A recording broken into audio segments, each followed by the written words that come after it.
Ling. And let's hear it for Bryce one more time for the best sponsor speech.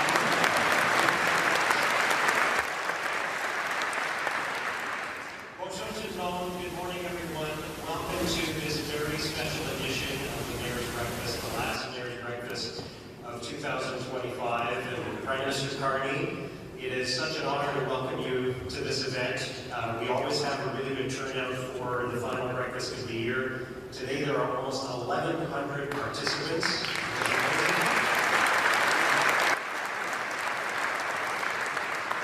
So it's a really nice coincidence that it happens to be you that's our special guest today. That really worked out well. No, they're all here to see you. Prime Minister, I want to thank you for accepting our invitation to breakfast today. And actually, we've had a few breakfast meetings over the years, but never with this many people. Second, I want to thank you for the terrific working relationship that we have established together. It goes back to even before you were elected as leader of your party and as Prime Minister. Je vous remercie pour la relation de collaboration que nous avons pu établir. We've had a number of great meetings and conversations. You've asked a lot of thoughtful and important questions about the challenges that we face in Ottawa and how we can work together to solve them. You've demonstrated a commitment to our city by running in a local riding, McKeon. And today, I know you have some exciting news to share on a couple of important files that we've been working on together, and I'm very, very excited about that. I also want to say thank you to everyone who is here today. I look around the room and I see so many terrific leaders from our community, so many great business owners and executives, the wonderful people who lead our community organizations, the leaders of our economic development partners. Nous sommes entourés de plusieurs leaders communautaires et d'affaires, et je vous remercie pour tout ce que vous faites pour améliorer notre ville. I'm also really pleased to be joined by our local MPs and MPPs, members of City Council. There's so many, I'm not going to list them all, but I am proud to say that we are all working together to serve our community at this really critical time. I've never seen collaboration like this before, and I'm grateful to all of you. Et je veux aussi reconnaître mon ami Maud Marquis-Bissonnette, la mairesse de Gatineau.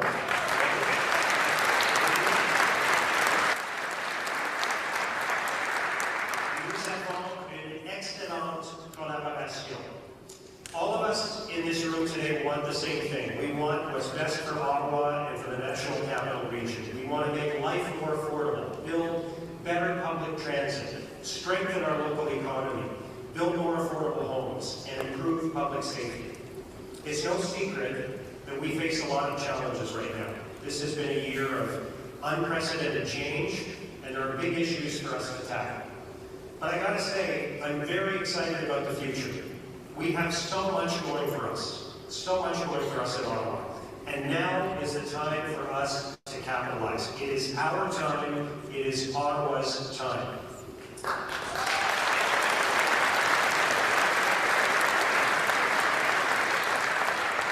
Je suis excité pour l'avenir de notre ville, étant donné toutes les opportunités qui se présentent à nous. This Wednesday, we will have our final vote on the 2026 City of Ottawa budget. This will be a balanced and responsible budget that protects affordability for residents while investing in what matters most. For the past 3 years, we've had the lowest tax increases of any major city in Canada. That is critically important for homeowners, for renters, and for small business owners. In addition to keeping taxes low, we are investing significantly and disproportionately in some key priorities for our residents. We're boosting the transit budget by almost $100 million in 2026. For the second year in a row, we're increasing the transit levy by 8% to improve service, including launching the eastern extension of light rail, which will bring the LRT to Orleans. We're significantly increasing our budget for emergency services. Just last week, I presented our Public Safety Action Plan, which includes a number of different measures to make Ottawa safer for everyone. We're hiring dozens more police officers and paramedics. We've reduced the number of level 0 events where there is no ambulance available in Ottawa by almost 80%. We're launching a pilot project to invest $1 million over the next 2 years in private security for the buyer market. And we're expanding Anchor, the new mental health response unit, to a new neighborhood after a very successful pilot project in Centertown. We're also investing record amounts in affordable housing. Last term of council, the city put $45 million towards affordable housing. This term, we're investing $105 million, an increase of 133%. Nous investissons des montants records dans le logement abordable. This fall, we also launched our Housing Action Plan with 53 recommendations to streamline and shorten approvals, cut and defer fees, and make it easier and cheaper to build homes in Ottawa. I know there are representatives of the building community here in Ottawa who collaborated with us on that. We're very grateful for your support and hard work. We want to be the most housing-friendly city in Canada. We want to say yes to housing. Nous voulons dire oui au logement. We're investing in food security. We're increasing our commitment to the agencies that support the most vulnerable. And as you know, a few weeks ago, I made a big commitment. We will end youth homelessness in Ottawa by 2030.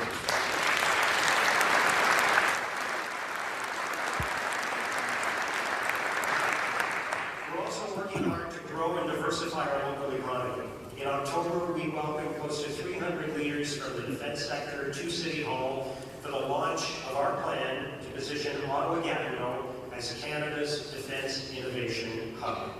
In a time of global uncertainty, Prime Minister Carney and Defense Minister David McGuinty have set out a clear and ambitious path to strengthen Canada's sovereignty and renew our defense capabilities. That vision includes a historic investment in Canada's defense. And I believe that Ottawa-Gatineau is uniquely positioned to support and to lead the way in achieving the federal government's goals. Et je sais que la mairesse Marquis-Bissonnette partage exactement le même sentiment. And I'm very excited about another related opportunity. You may have heard there's been a little bit of buzz recently about the new Defense Security and Resilience Bank, or DSRB. It's a global effort to fund responsible defense spending among trusted allies. Canada has a good chance of becoming the future home of the bank's headquarters. Maud and I have been meeting regularly recently, and we agree that Ottawa-Gatineau is the ideal location for this bank.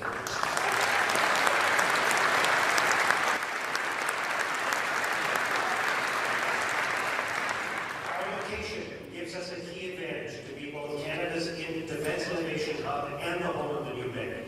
The federal government, including the Department of National Defence and the Canadian Armed Forces, is right here. We bridge the border between Canada's two largest provinces, and we have a highly educated population capable of working in French, in English, or in both. Nous avons une main-d'œuvre qualifiée et capable de travailler en français, en anglais, ou dans les deux langues. We're already home to many of Canada's most important defense and security institutions, and more than 300 companies working in defense, security, aerospace, and related technologies. We have Canada's largest technology park and the highest concentration of tech talent in North America. Et nos collèges et universités jouent un rôle essentiel dans cet effort. We are home to more than 130 embassies and foreign missions, representing potential partners and customers. That's an incredible foundation to build on. That combination of people, research, innovation, and purpose makes Ottawa-Gatineau unlike any other region in the country. This is an opportunity for Ottawa-Gatineau to lead and help guide our efforts to seize this historic opportunity. We're striking a task force of defense industry experts in the coming weeks. And I'm proud to announce today that General Rick Hilliard, who served as Canada's Chief of the Defense Staff, has accepted to serve as the honorary chair of this task force.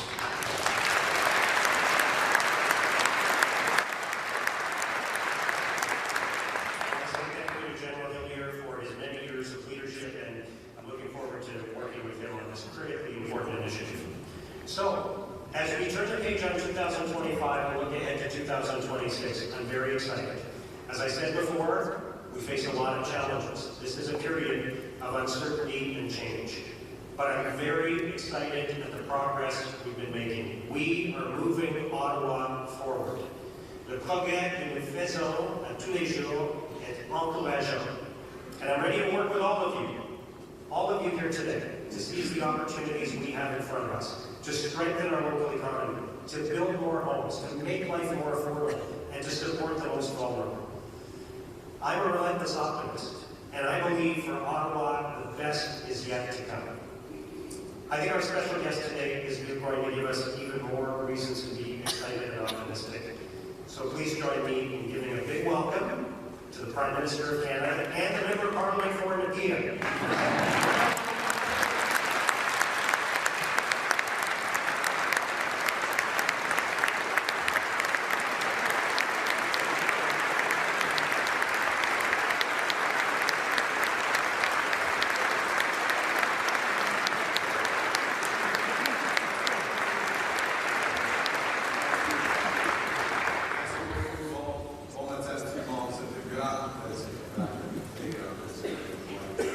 À vous aussi, Monsieur le maire, cher Mark, Madame la mairesse, cher Maud. Je tiens aussi à remercier le caucus gouvernemental de cette région pour son partenariat avec la ville d'Ottawa et avec la ville du Gatineau. Yes, I am a member of Parliament for Nakia.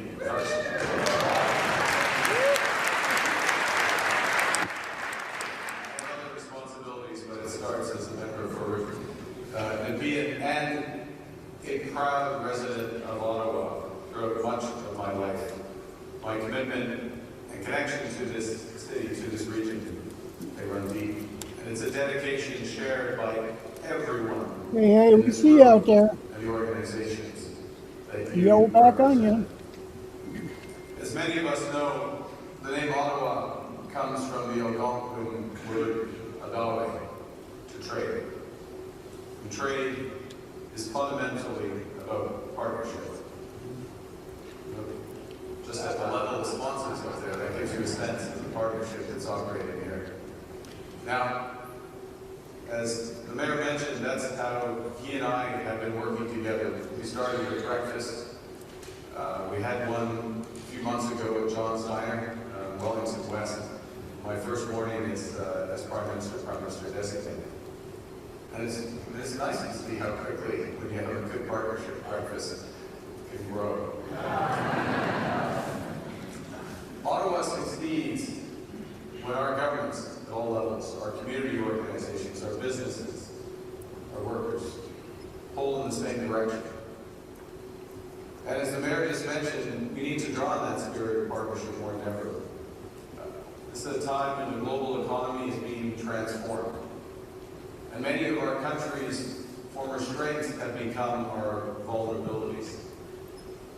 We estimate that U.S. tariffs and the uncertainty that they're causing could wipe $50 billion from Canada's economy. That's the equivalent of $1,300 for every Canadian. Nous sommes à un point de rupture.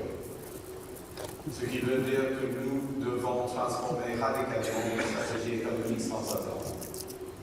The fact is the United States has changed, and that's their right. We must respond, and that's our imperative.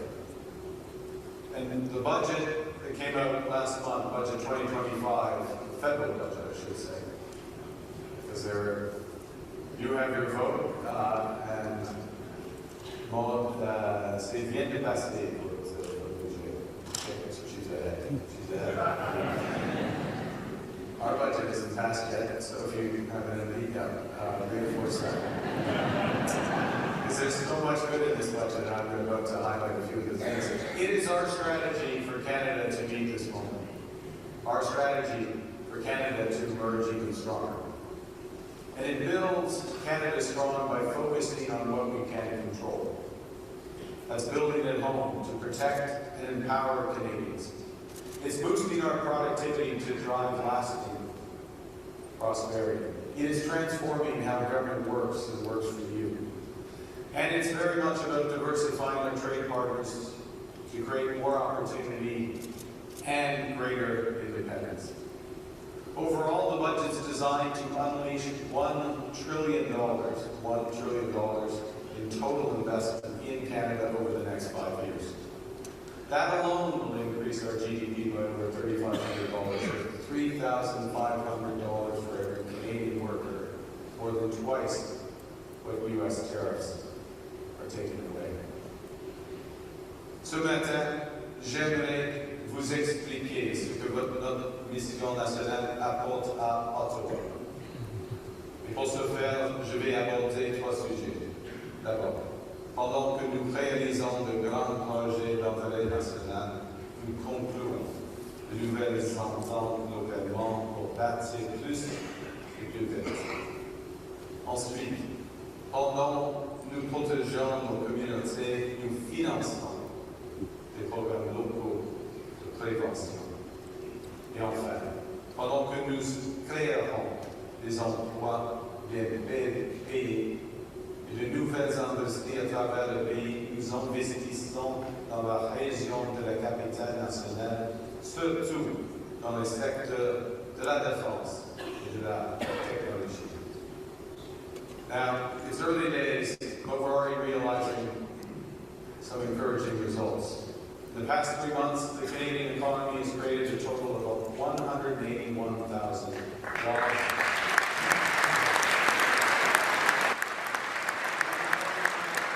The national unemployment rate has fallen from 7.1% to 6.5%, and crucially, average wages for Canadians have grown faster than inflation every month of this year.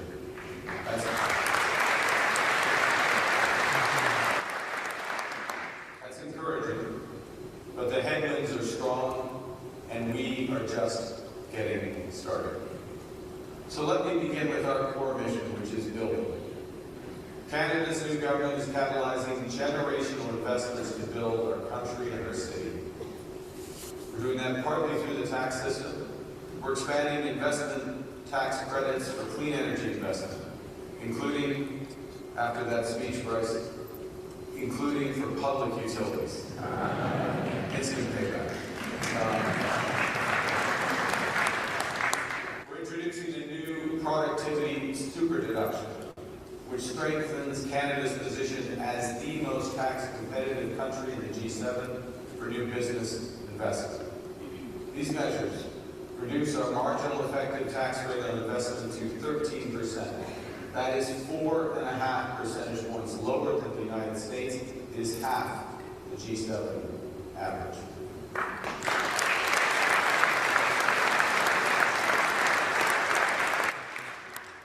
We've already identified over $115 billion of investments in major projects across LNG, nuclear, hydropower, critical minerals. And we're creating new trade and energy corridors to increase Canada's economic strength, boost our independence, and drive sustainable prosperity.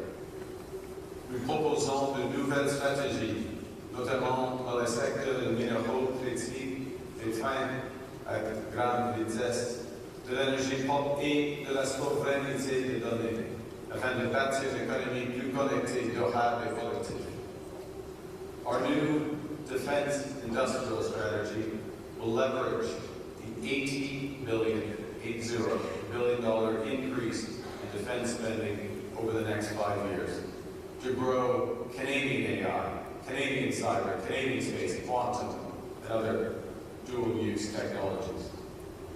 On top of that, just last week, we concluded negotiations to join the EU's SAFE initiative, which will unlock access for Canadian suppliers to the $200 billion EU defense strategy. Thank you, Minister McGinty. I know when I say McGinty, it doesn't really narrow it down, Minister. Unlocking that major opportunity. This transformation, so we could just have partnerships amongst McGintys. The transformation of Canada's defense capabilities, as the Mayor said, as both mayors have identified, is a major opportunity for the region. The National Capital Region is already home to 330 defense companies, 10,000 highly skilled employees, 4 of NATO's Diana test centers. The city's new Defense Innovation Hub strategy will help position Ottawa to become a global defense hub. And the federal government, including through our new Defense Investment Agency, led by Doug Guzman, who's here this morning, will fully support these ambitions, identifying the key sectors that maximize job creation and investment, including very much in dual-use technologies. Now I'm going to give an example which shows how far this can go, how far this can stretch. Here in Ottawa, we're supporting, and Jenna Sutton helped lead this, we're supporting the Canadian Photonics Fabrication Centre. It's Canada's only end-to-end pure-play compound semiconductor wafer manufacturing facility. We're supporting it through complementary investment in AI and computing. And we're exploring the potential to scale the Photonics Centre's operations, including by attracting in private capital.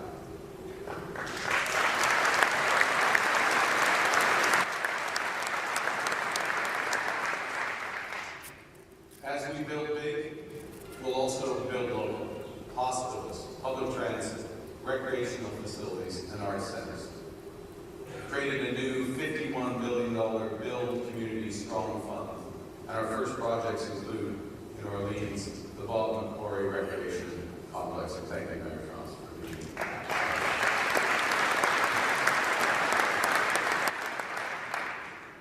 But affordable housing is on the top of everyone's list.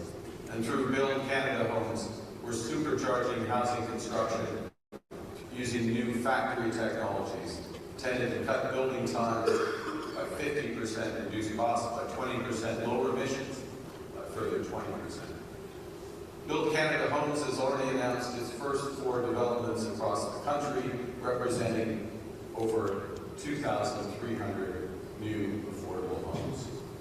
But this morning, the Mayor and I are building on this momentum, and we're pleased to announce an ambitious new partnership between the City of Ottawa and Build Canada Homes. This partnership will accelerate the construction of up to 3,000 additional affordable homes in Ottawa through a joint investment of $400 million.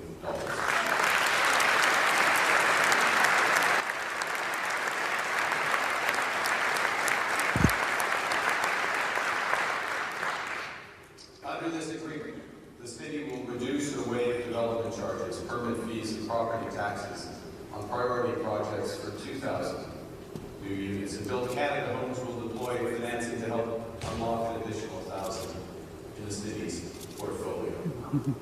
We said we'll build fast. Shovels will be in the ground next year. Ottawa. Les Maisons Canada vont trouver d'autres terrains publics pour démarrer rapidement de nouveaux chantiers de construction résidentielle. Nous mobilisons aussi le portefeuille fédéral. Au cours de la nouvelle année, le gouvernement fédéral va transformer l'immeuble Jackson à la Société immobilière du Canada. Nous pourrons ainsi utiliser cet espace vacant au centre-ville pour y aménager de nouveaux logements abordables.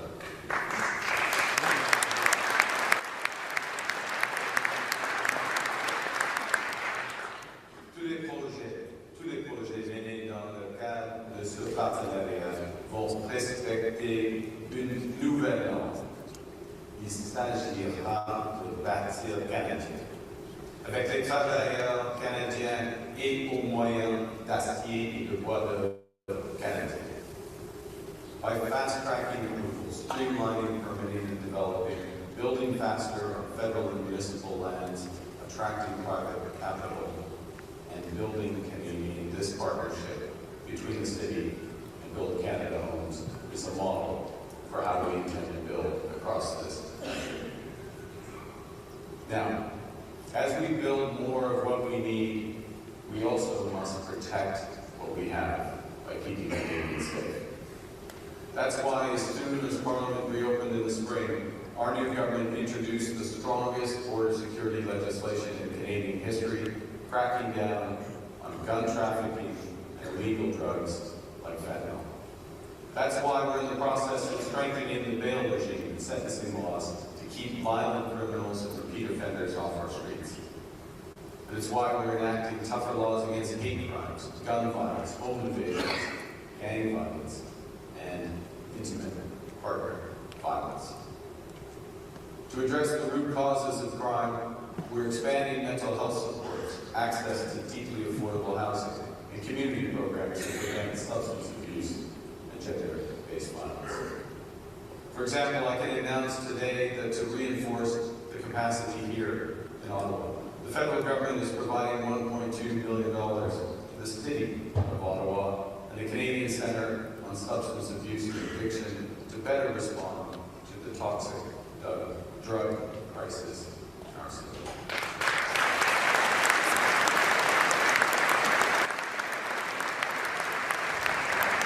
This funding will improve services, provide recreational programs, and modernize data systems across health, housing, policing, and social supports.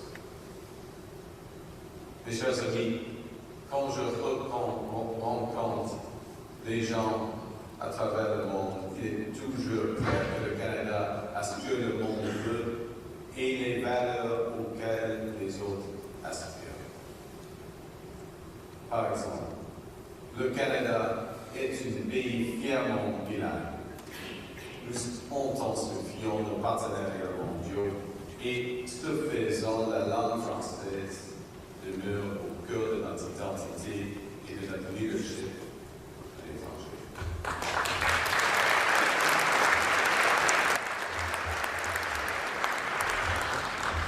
Et aujourd'hui, j'ai le plaisir d'annoncer que le Canada présentera sa candidature pour accueillir le sommet de la francophonie de 2022.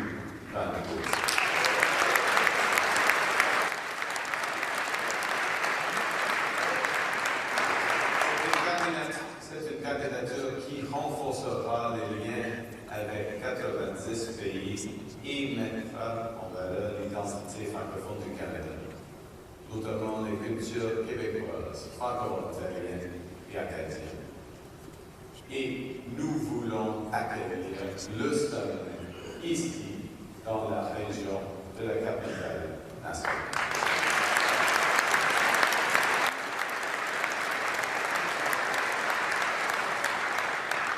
Le sommet de la francophonie permettra au Canada d'approfondir les échanges commerciaux et culturels au sein du réseau de pays francophones. Le coordonnateur du groupe des ambassadeurs, son Excellence Apollinaire Aya, ambassadeur du Congo, dit monsieur,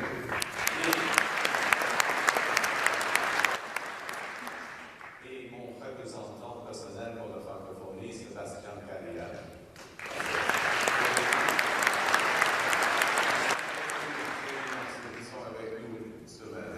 Monsieur l'ambassadeur, nous comptons sur votre appui pour faire de ce sommet. Tout le monde vous connaît, d'accord. Nous comptons sur votre appui pour faire de ce sommet un vrai succès de collaboration là-dessus. Et je tiens à remercier le ministre Caroline Mulroney, le gouvernement de l'Ontario et tout particulièrement la secrétaire parlementaire de la ministre des Affaires étrangères, Mona Fortier, pour avoir fait progresser ce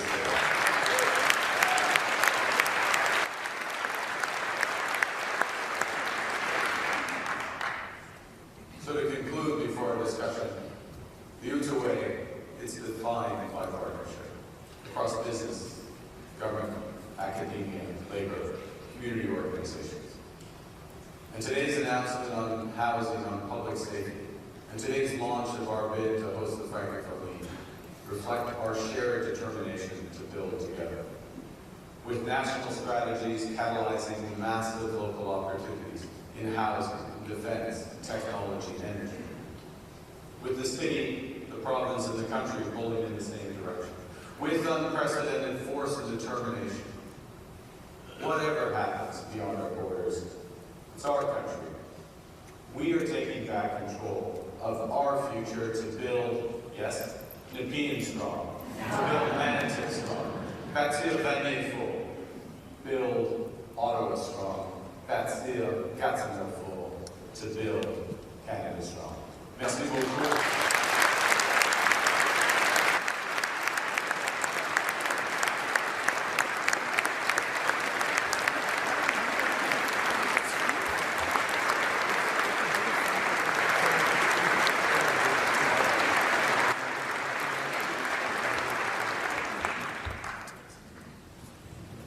Fantastic. We have a lot to talk about. Merci pour ces annonces. But before we get into the news of the day, I just wanted to, I always like with my guests to talk a little bit about the personal side of things. And this has been an incredibly eventful year for you. If you think about a year ago, you were a private citizen. A lot of yeah, just a really successful private citizen. Lots happened in the last year. What's the experience been like for you, and what made you decide, after thinking about it for some time, obviously, and having been well positioned to take this on for some time, what made you decide to move into public service and move into public life? Well, I guess two things. At this time last year, literally I was, and you'll be pleased to know this is not going to be published, I'm not inflicting this on anyone. I was writing a book called The Hinge, about this being a hinge moment in history, because I felt a series of events were coming together, and this was an important time for the city, for the country, really, to act. There's a big, and act, writing a book, with all due respect, it's not action, it's a form of action, but it's not really action. And I got to the point where I realized that if I wanted to act and I wanted to influence some of these big decisions that needed to be taken, I needed to run. Felt like a very narrow path to be able to get to the other side, because it's good to run, but as you know, as the mayor knows, it's better to win. Winning is always better. And then moving on. So part of it was the times. It was very much the times, and the feeling that there were big challenges coming, and of course with those challenges come opportunities. Now, in terms of what it's been like, c'est une expérience sans relâche. C'est tout le temps, il y a des enjeux, des défis, mais des grandes opportunités. Et j'ai une équipe extraordinaire. Et la scène de l'équipe est ici aujourd'hui, ça c'est clair. We have an amazing team. It's driving all the time. But it's an enormous privilege, and I think we're getting the momentum. And of course, momentum breeds momentum, and the partnerships that were up on the screen before, the announcements we're making today, are going to lead to more partnerships, more announcements, more activity, greater strength, and this is what's so exciting about the situation. So the hinge is shifting, if I can go back to my analogy, in the right direction for our country. And I do want to say thank you to the wonderful NCR caucus, with whom I work very closely, and very grateful for everything we do. But again, I want to say how grateful I am for the fact that you've made yourself available to me, and that we've developed this very strong working relationship, which has led to the announcements today. And just before we talk about those, we were just in Washington on Friday for the draw for the FIFA World Cup, which must have been a fascinating experience.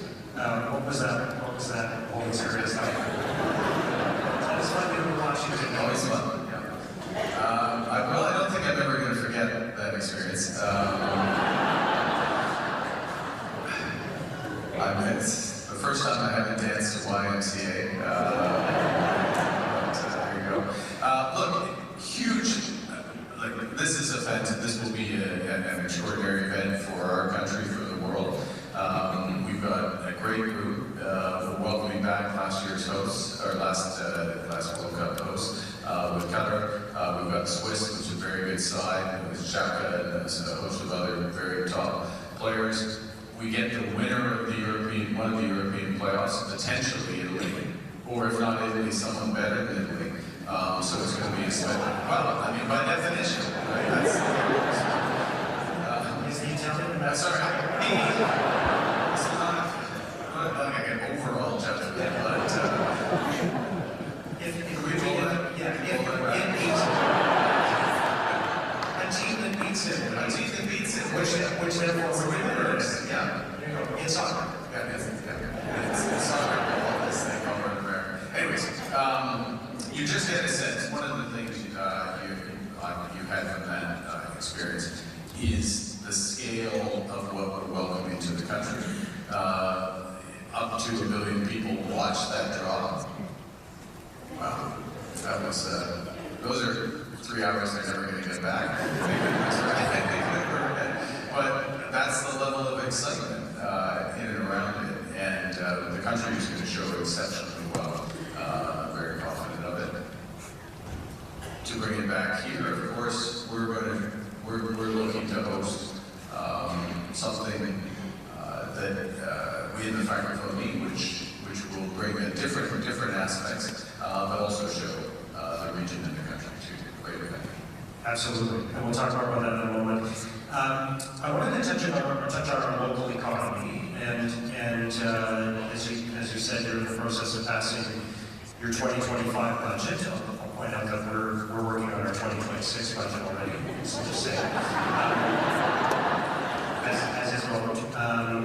But we're, it's a challenging time, and you've understandably been looking at all the expenses in the budget, and you've been making changes, and I know, there is talk of federal job reductions, but I still see lots of room for opportunity. We talked about the defense sector, we talked about other things that are happening. So can you just talk about those plans? Because I know that, when we talk about that kind of thing, it makes everybody nervous, it creates anxiety.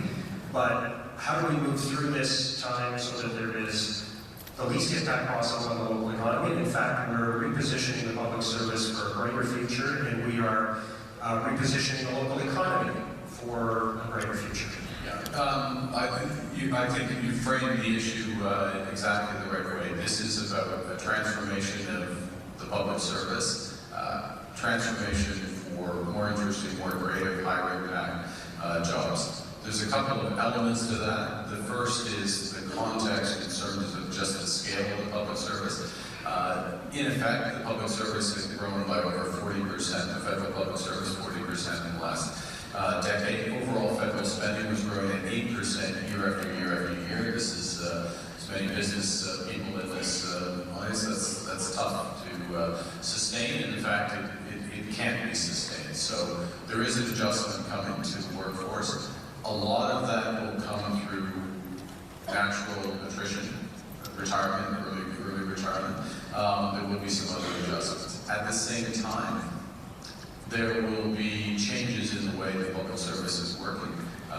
Much greater use of IT and artificial intelligence to strip out the less interesting components of the jobs. By the way, I was a public service servant for a number of years, and I can tell you there are less interesting parts of those jobs that can be made much more efficient. In fact, we're going to do that. There is an element as well, and I know this is understandably a topic of some focus, of greater time in the office or return to office. I just want to be clear about that process. One is that we will be engaging with the public sector unions on the modalities of that, the appropriate levels of that. We will come to a sharper view on it over the course of the next several weeks.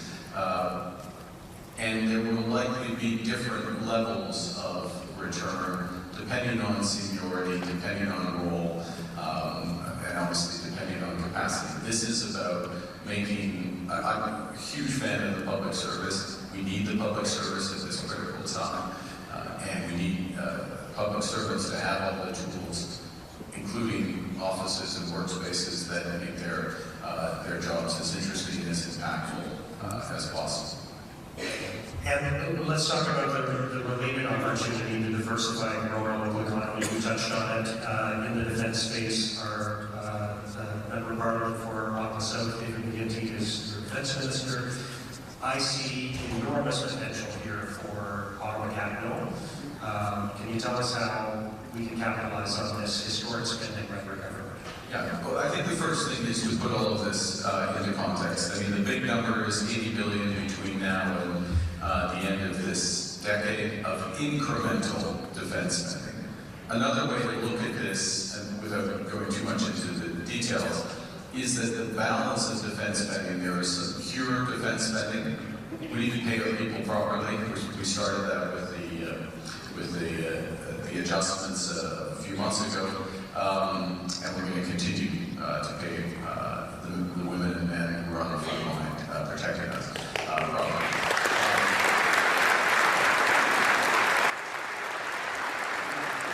We have basic deficiencies in material that we need to make up, and we're going to make up for those. There are some big defense systems that are being purchased, everything from submarines to fighter planes, and that is a component of it.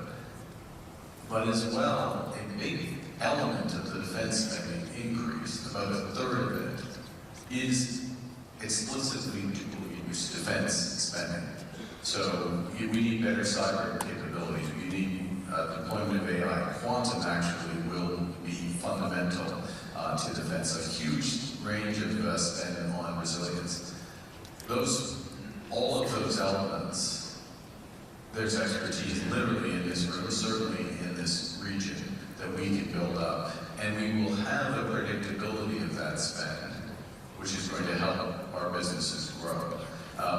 We also, the way we're organizing is for larger ticket defense initiatives, we're using the new Defense Investment Agency, again, to provide that predictability and that accent on spending in Canada to develop Canadian industry. So it's a part of this will be openness on our side in terms of priority, collaboration wherever possible, ideas that are incoming. I could go on and on. I'll try to not do it, but I'll give one example, which is we all know. Anyone who's sentient about defense knows about the changes that are happening because of drone warfare and the integration between drone warfare, AI, and systems. We are partnering with the leaders in that around the world, and we're using those partnerships to have advanced manufacturing here in Canada, potentially in this region as well, is a very likely development. And so the scale of what we're doing with the Europeans, what we're doing in Ukraine, impacts what we can do right here at home. And we're very alert, I'm looking at David right now, we're very alert to both the need to, we've got, I am now going on and on, but this is an important point. We have frontline troops in Latvia. We have 2,500 women and men who are literally on the front line of this. They need cutting-edge weaponry and materials, and we can be part of what supplies that, and so it's all being integrated, and it is a great opportunity for Ottawa. C'est a huge opportunity. Alors, parlons du sommet de la francophonie. Comme je tiens à remercier mon œuvre pour son leadership et aussi Caroline Mulroney, le travail d'Antonio,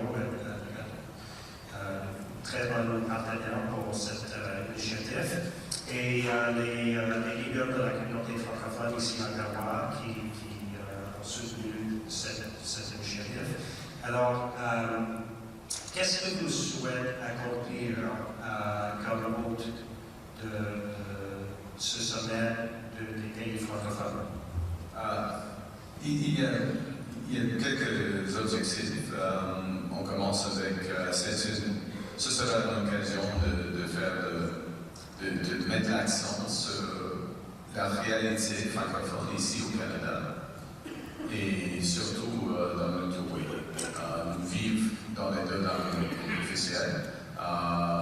Nous travaillons dans les domaines officiels. Et c'est pas absolument unique, mais c'est spécial par rapport au reste du monde. Okay, on commence avec la réalité d'ici. Deuxièmement, oui, il y aura des occasions commerciales et culturelles qu'une semaine va créer des occasions comme ça. Et on va l'utiliser, comme le gouvernement fédéral, nous allons utiliser le sommet comme un moment pour, d'ici à 2028, on peut renforcer, on va renforcer, par exemple, notre stratégie économique par rapport à l'Afrique et l'Afrique francophone, surtout l'Afrique francophone, afin d'avoir des résultats au sommet. Alors, nous sommes très excités. Il faut gagner, monsieur l'ambassadeur. Il faut gagner le prix, mais il y a plusieurs trajets d'ici au sommet, et ce sera fun. Point final, ce sera fun pendant la période du sommet. Oui. Et merci pour votre leadership, merci pour votre soutien sur cette initiative. Okay, let's talk about building more homes. This is a great partnership that we're announcing today. In a few minutes, we're going to go over there and do a little signing, which is great. You got that? Good. This is, this is an objective we share. Obviously, we all want to build more homes. We all want to build more affordable homes. We want to build them faster. We're working hard at the City of Ottawa to do that. Can you just sort of characterize what this represents? I know Anna, the wonderful Anna Bilao is here, the CEO of Full Canada Homes, and we have an opportunity in Ottawa to lead the way with this partnership. So I just want to underscore what we're trying to do on the federal side, and really, again, salute you, Mayor, for the partnership we're about to sign. Because as I said up there, it's exactly the approach we're trying to take. And let's start with what I think everyone in this room would acknowledge is that there is a shortage of affordable housing in Ottawa. There's a shortage of affordable housing in virtually every community in this country. In effect, very little has been built for the last 30 years of affordable housing, certainly affordable housing. That has to change. It's not going to change overnight, but we're going to move on this fast. First thing, the federal government, so we're taking an approach through Build Canada Homes that has several aspects. First, where should government play a role? Well, the first place you play a role is in deeply affordable housing, so-called transition housing. So people are moving out of homelessness into what sometimes is called social housing. That is not a commercial operation. You need to be as effective as possible building it, but that's a core role. We will build that. Okay? Then we move into affordable housing in ways we can work with partners so that there is affordable housing for the vast majority. I mean, depending on your metrics, somewhere between 40 and 45% of the population needs to fall into that category. And we make it affordable by working with partners such as the City of Ottawa to help get development charges and other fees down. We have various mechanisms that we can help with that, but it also takes tough decisions by those partners. We do that through financing. We have $13 billion as the first tranche of the financing. First tranche, will be a lot more as this gets going, of financing. So private developers are building out. What we're also looking to do is make federal lands available. We have huge scope of federal lands in what's called the Canada lands. The Jackson building is going to be one example. I might reference it in my remarks. But we are going through all of our federal lands and looking for opportunities to make those lands available for affordable housing. And then a final point is we're looking to do this on a scale that catalyzes a new industry in Canada. factory-built housing. There's many ways to do this. There's lots of expertise across the country. And so we want to have visibility for those entrepreneurs of scale projects so that they can scale up. And we get the benefits of economies of scale. And of course, we want to see this using Canadian lumber, Canadian steel, Canadian aluminum, Canadian products as appropriate. And so all of this looking to happen at the same time. Last point I'll just say, we're just getting started. We've got 2,300 units identified in the first few projects that Anna and her team are doing. But now, as of today, we've got an additional 3,000 potentially here in Ottawa. And there's a lot more that you're going to see in the coming months. So it's an exciting time for this. It's an enormous challenge because we haven't had the partnerships in recent decades. Now we have the partnerships. Now we have the energy. We certainly have the need, and we're going to need it.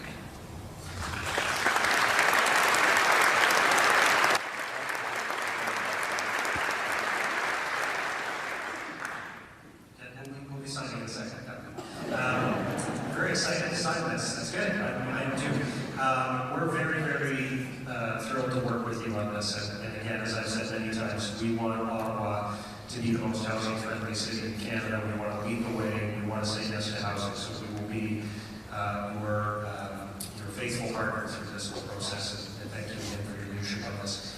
I wanted to cover a couple of quick things before we wrap up and sign this agreement. Let's talk about public safety, because I know that it's a worry for a lot of people. We're seeing more and more toxic drug use. We're seeing homelessness rising. We're seeing mental health issues continue to rise. You're helping us with an investment today of $1.2 million. We're putting more resources into this all the time, as I announced last week. How can we keep working together to tackle some of the challenges, particularly in Centertown and Byron Park? Yeah, well, there's a whole continuum of things. It starts going back to the root causes of some of these challenges. So the announcements today, the work on addiction, the work on the homelessness, literally building transition housing and beyond, all of that is part of the solution. And I'm very pleased that we're advancing that with the announcements today. The second thing is there are issues that we recognize and are acting on in terms of some of the conditions around bail and some of the laws that we have in this country. We've had too many repeat offenders being released too quickly, and the presumptions around release have been skewed the wrong way. We're working, that is working its way through Parliament now. And we are very keen. The House Leader is staring at the House Leader. He's staring at me, actually.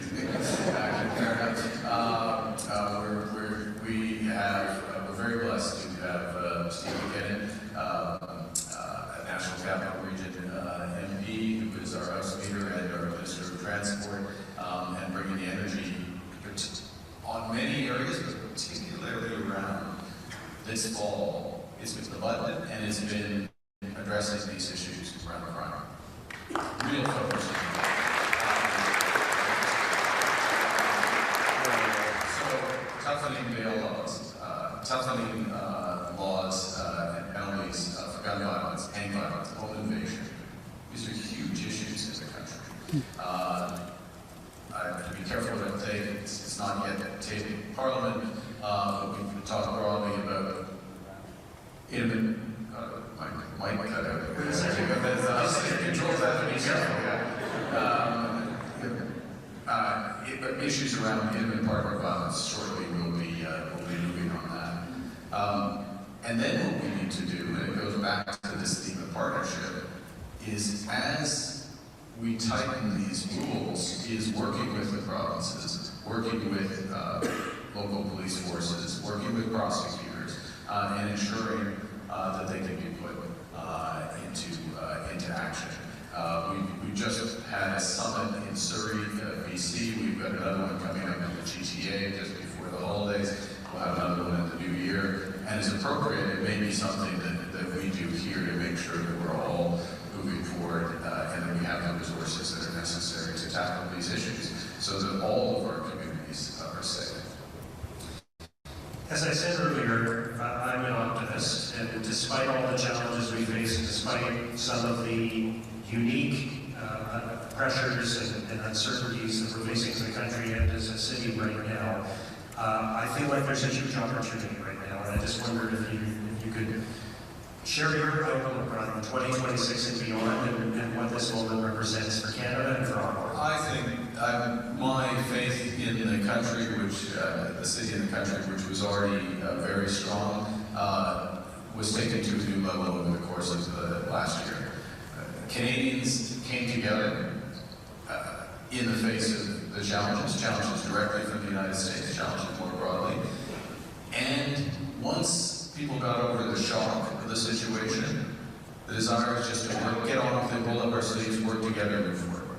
And that's what we're seeing. So I'm hugely optimistic because what we're realizing, myself included, is there are just such a wide range of things that we could do. We could build our homes.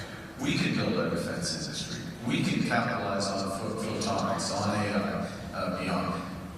When we go, I will tell you, when I go, or the Minister of International Trade or Minister of Finance goes and meets with any country in the world, with one exception, any government in the world, they want to do more business with Canada. They are desperate to do more business with Canada.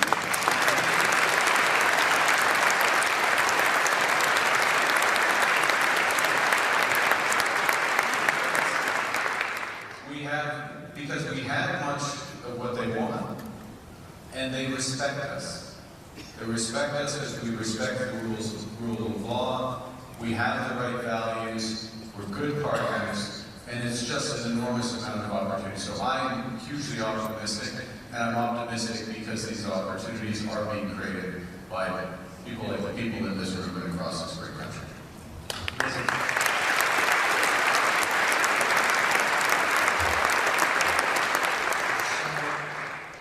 I just want to say, Prime Minister, I want to thank you for three things. First, for accepting the invitation to do this event today. This has been fantastic. Great to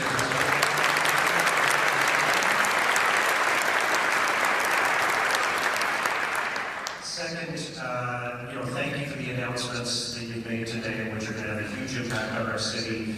And thank you again for the terrific working relationship that we've established. And third, I just want to thank you for choosing to serve our country in this way at this time, and for everything that you have accomplished so far as Prime Minister and will in the future. Nobody knows better than me what it's like to give up a private life and throw yourself into this world. You've done that at a really challenging time for our country, and I'm grateful as a Canadian, as a resident of Ottawa, as the Mayor of Ottawa. I'm grateful for what you're doing, and I want to thank you for that.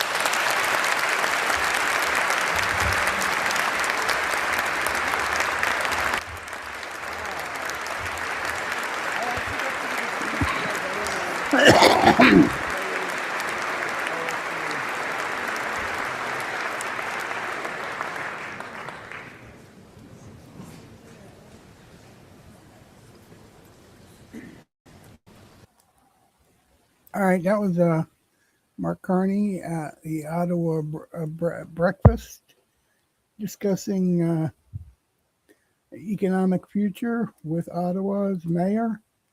I hope you appreciated this. I hope you give us a like and a follow. Share our content. We thank you for joining us. I've seen a couple of you in chat, and we'll be back. Have a good afternoon. Bye-bye.